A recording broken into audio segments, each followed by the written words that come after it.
The first World Heavyweight Championship finalist has now been revealed, a big match has been made for Night of Champions, a certain female superstar has returned to Monday Night Raw, and we even got a tease for another superstar returning. All this and more on the main event.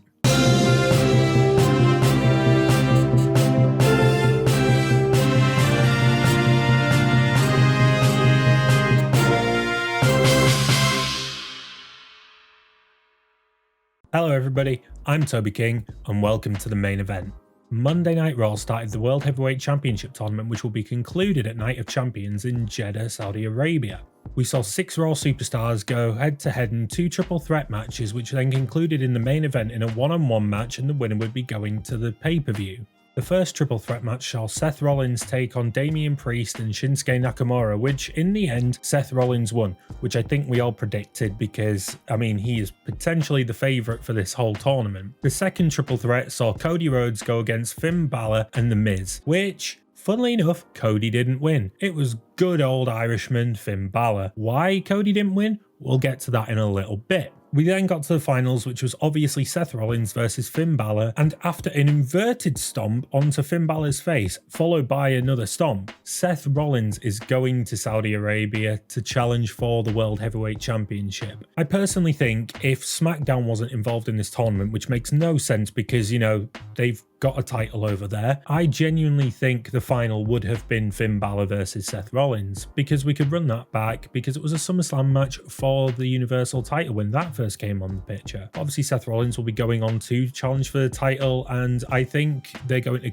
do a lot of crowd service here and have Seth Rollins win. So on SmackDown, we have found out that the 2 triple threat matches are AJ Styles versus Edge versus Rey Mysterio, which will be awesome, and Bobby Lashley versus Austin Theory versus Sheamus. If I was to make my picks, I'd say AJ Styles is going to win the first triple threat, but I wouldn't be surprised with Edge either. And I think maybe Sheamus in the second one, because I do think they're going to do something with Bobby Lashley and Roman Reigns going into Night of Champions. And Austin Theory will have to defend the title against someone else anyway. But off this tournament, we have had a big match made for Night of Champions. And that match is a rematch from Backlash this past Sunday, and it is Brock Lesnar versus Cody Rhodes. So during the triple threat match between Cody, Finn and The Miz, Brock came out and stopped Cody Rhodes getting the pin and basically destroyed the bloke. He then cut a kind of average promo. It kind of reminded me of Marina Shafir on AEW Dark, and then challenged Cody to a fight.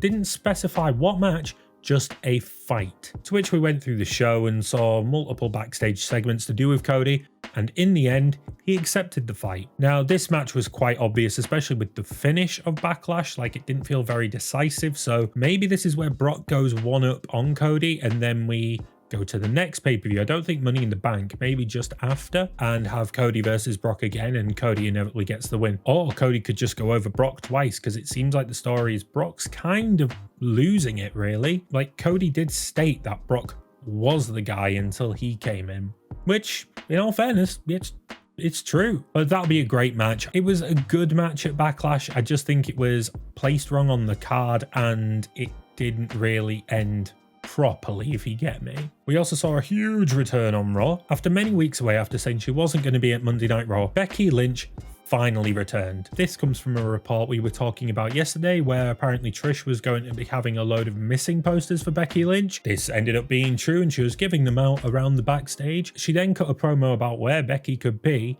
and Becky's music goes off. The crowd went wild, and Becky wasn't there. She pulled a Shawn Michaels with Bret Hart's music.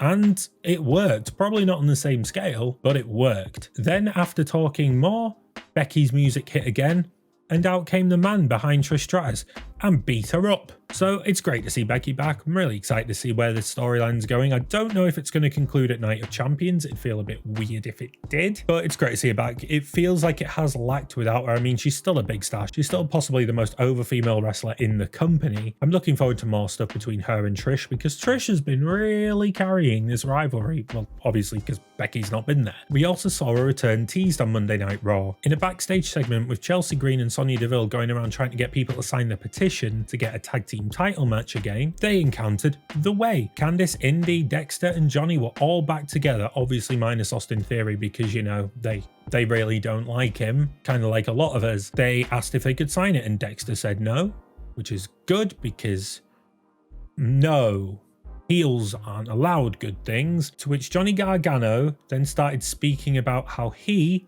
will be returning soon. Oh, I wonder who he could be. Well, it's not Adam Cole. Not like Johnny would ever care if Adam Cole was coming back. There's only one person it could be, and that is DIY brethren Tommaso Ciampa. He's been gone since he was in a live event match against Bobby Lashley on September the 17th. That's a long time. And apparently he's nearly healed up, so we'll be getting him back soon. It'll be interesting to see where the rest of this story goes because the rest of the way weren't really happy about Johnny talking about Tommaso in such a good light. I mean, I'm not surprised.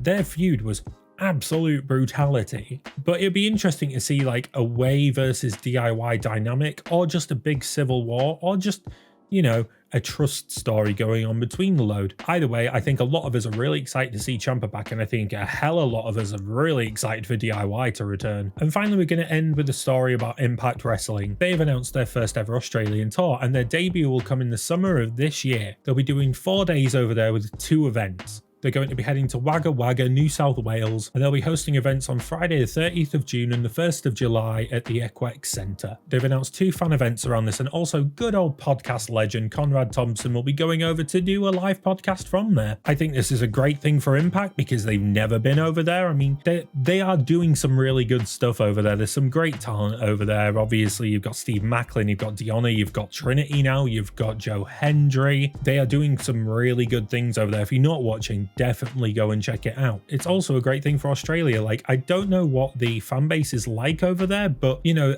it almost feels like Australia is still quite starved for wrestling, so these events will sell out. But good on you, Impact. Like, that's a really good thing. Now, can you come back to the UK? Because I really want to come and see you as well. Cheers. And that will do it for this portion of the news. Thank you so much for watching. Remember to hit like and subscribe. Leave me the comments below as well to tell me what you think about all this news. Are you happy to see Becky Lynch back? Who do you think is going to win the SmackDown side of the tournament? Let me know. And I've been Toby King, and I'll see you in the main event.